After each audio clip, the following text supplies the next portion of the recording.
नमस्कार, मी स्मिता पाटील स्वागत करत आहे आपल्या मराठी यूट्यूब चॅनल ज्याचं नाव आहे स्मिता गार्गी ब्लॉग चॅनल। मी माझ्या चॅनलवर makeup, health related tips, DIY, shopping hall असं बरंच काही अपलोड करत असते। म्हणून चॅनलला सबस्क्राईब करा आणि बेल आयकॉनला हिट करा, जेणेकरून व्हिडिओ अपलोड केल्यानंतर त्याचे नोटिफिकेशन सर्वात आधी तुम्हाला मिळेल।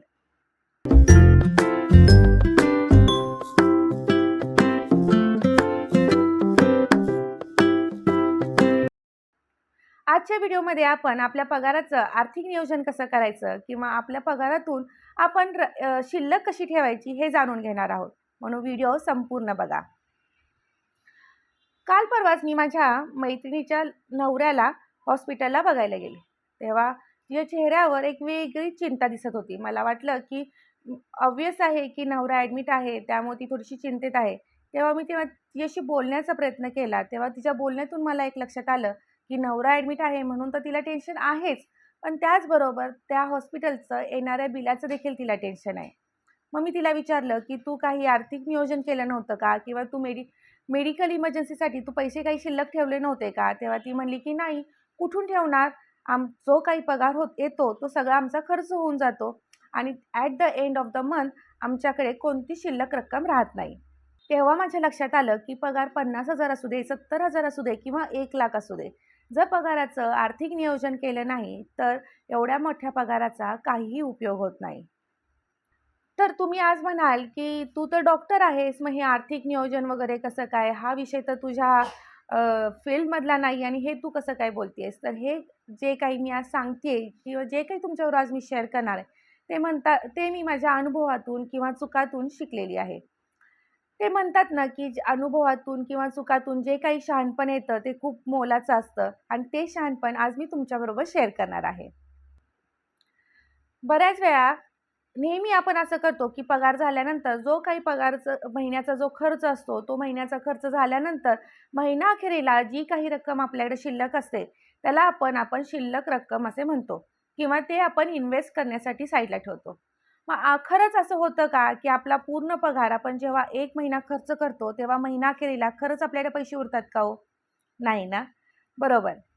नेहमी आपण पैसे जेव्हा शिल्लक ठेवतो तेव्हा महिन्याच्या शेवटला किंवा महिनाअखेरला हे पैसे न काढता हे आपण महिन्याच्या सुरुवातीला केलं पाहिजे। जेव्हा आपला पगार होतो तेव्हा आपण पहिल्या 2 ते 3 दिवसात आपल्या पगाराचं व्यवस्थित नियोजन करायचं आहे आणि आपली शिल्लक बाजूला काढायची आहे। तर तुम्ही म्हणाल महिन्याच्या सुरुवातीला? हो, ऑफकोर्स तुम्ही महिन्याच्या सुरुवातीलाच तुमची शिल्लक रक्कम काढली पाहिजे। जो काही तुमचा पगार येतो त्यातून तुम्ही तुमची जी शिल्लक रक्कम तुम्ही ठेवणार आहात ती मायनस करून जो काही पगार तुमचा उरतो त्यातून तुम्ही महिन्याचा खर्च भागवायचा आहे।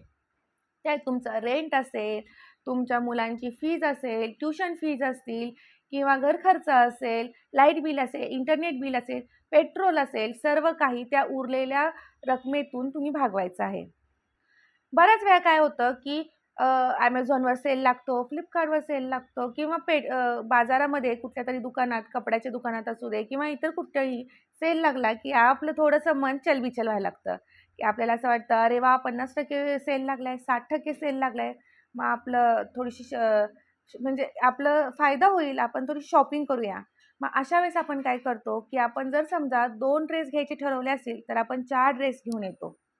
म्हणजे जर आपण 2,000 आपल्या ड्रेससाठी शिल्लक ठेवणार होतो ते आपण काय केले तर सेलमध्ये देखील आपण जाऊन 2, 4, 6 ड्रेस घेऊन येतो आणि अशा वेळेस आपण 2,000 पेक्षा जास्त पैसे तिथे इन्व्हेस्ट करून येतो। मग खरंच एवढ्या कपड्यांची आत्ता आपल्याला गरज होती का? नाही, ते आपण फ्युचरसाठी इन्व्हेस्ट केलेत। मग हे तुम्ही इन्व्हेस्ट करून ठेवले आहे कपड्यावर, त्याचा काही उपयोग आहे का? नाही। याचा अर्थ तुम्ही तुमच्या खिशातून एक्स्ट्रा पैसे त्यात खर्च केलेत आणि जर तुम्ही असा खर्च करत आलात तर महिन्याच्या अखेरीला तुमच्याकडे पैसे राहणार नाही। इव्हन तुमच्या ज्या काही मूलभूत गरजा आहेत किंवा जे काही खर्च आहेत ते खर्च करण्यासाठी तुमच्याकडे पैसे शिल्लक राहणार नाहीत। म्हणूनच जेव्हा कधी तुमचा पगार येईल तेव्हा पहिल्या 2 दिवसात तुम्ही नवरा बायकोने बसून तुमच्या पगाराचं आर्थिक नियोजन व्यवस्थित करणे गरजेचे आहे। बऱ्याच वेळा आपण काय करतो की पूर्ण महिना खर्च करतो आणि महिनाअखेरीला जी काही रक्कम शिल्लक राहते ती आपण इन्व्हेस्ट करण्यासाठी बाजूला काढतो किंवा शिल्लक म्हणून बाजूला ठेवतो। पण जेव्हा आपण असं करतो तेव्हा असे सेल म्हणा किंवा हॉटलिंग म्हणा यावर आपले पैसे खर्च होतात. ऐन महिन्याच्या अखेरीला आपल्याकडे पैसे शिल्लक राहत नाही. म्हणूनच पगार झाल्यानंतर पहिल्या 2 दिवसात नवरा-बायकोने एकत्र बसून त्या पगाराचं आर्थिक नियोजन प्रॉपर करणे गरजेचं आहे. तुम्ही जो काही पगार कमवता त्यातून खर्च वजा करून जी काही शिल्लक रक्कम राहते ती तुम्ही इन्व्हेस्ट करण्यासाठी ठेवता. हे चुकीचं आहे. ॲक्च्युली तुमच्या पगारातून तुम्ही जी काही इन्व्हेस्ट करण्यासाठी रक्कम बाजूला काढणार आहात ती मायनस करून जो पगार शिल्लक राहणार आहे त्यातून तुम्ही तुमचा पूर्ण घर खर्च भागवायचा आहे. तर ॲक्च्युली आपल्या पगाराचं आपण आर्थिक नियोजन कसं केलं पाहिजे, तर जो काही पगार येतो मग तो भलेही नवरा कमवत असेल, बायको कमवत असेल किंवा दोघेही कमवत असतील, दोघांनी एकत्र येऊन बसून त्यांच्या पगाराचं आर्थिक नियोजन करणं गरजेचं आहे.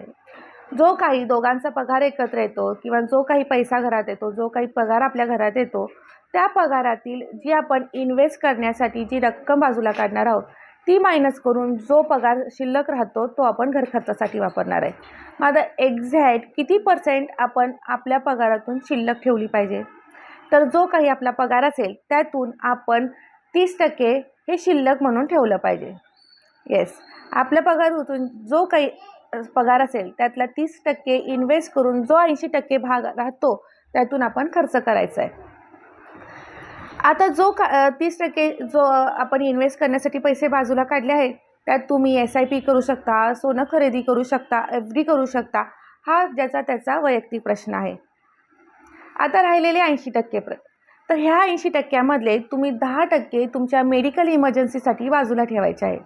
तुमच्या घरामध्ये लहान मुलं असतात, तुमच्या आई-वडील असतात, सासू-सासरे असतात. अशा वेळेला मेडिकल इमर्जन्सी ही कधीही येते.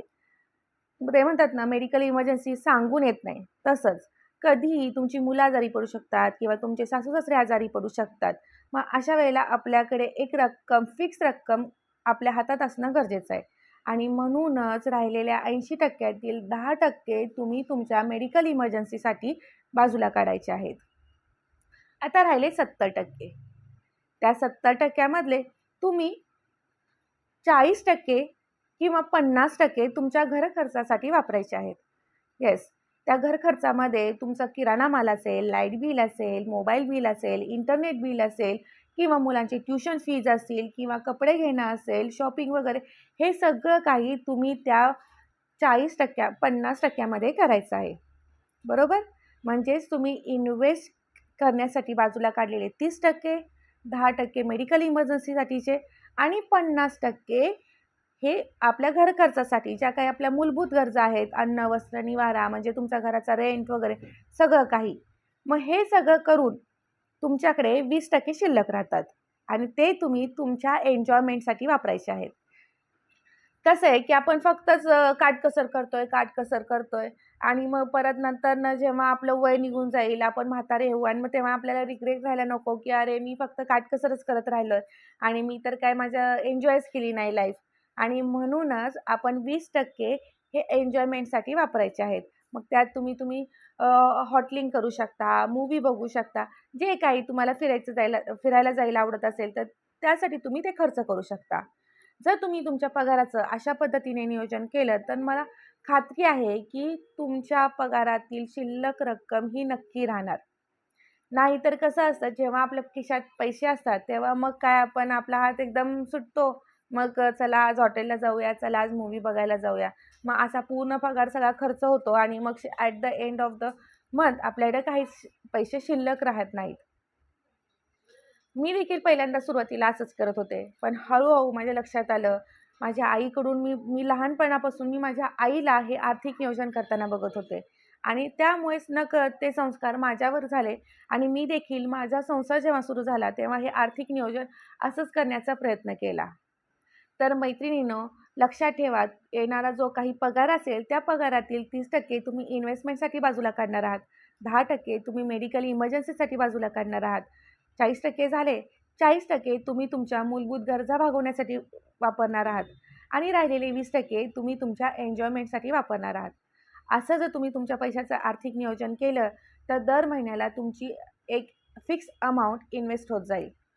बरं, जे लोकं जे बिझनेसमॅन असतात आमच्यासारखे, आता पगारधारकांचं तर एक फिक्स रक्कम असते, की बाबा एवढी सॅलरी तुमच्याकडे येणार आहे, 40,000 किंवा 50,000 ही फिक्स सॅलरी तुमच्याकडे येत असते. पण जे काही आम्ही बिझनेसमॅन असतो, त्यांच्याकडे एक फिक्स अमाउंट महिन्याला येत नसते.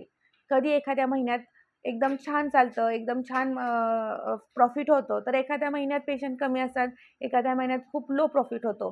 म्हणूनच मग असं आहे का, की ज्या महिन्यात प्रॉफिट झाला तो सगळा आपण उडवून टाकायचा. मग ज्या महिन्यात तुमचं प्रॉफिट होणार नाही किंवा तुमच्या महिन्यात तुमच्याकडं चांगली अशी अमाउंट येणार नाही, मग तुमच्या आर्थिक खर्च कशा भागवल्या जाणार? तुमचा रेंट तुम्ही कसा पे करणार? तुमची EMI तुम्ही कशी पे करणार?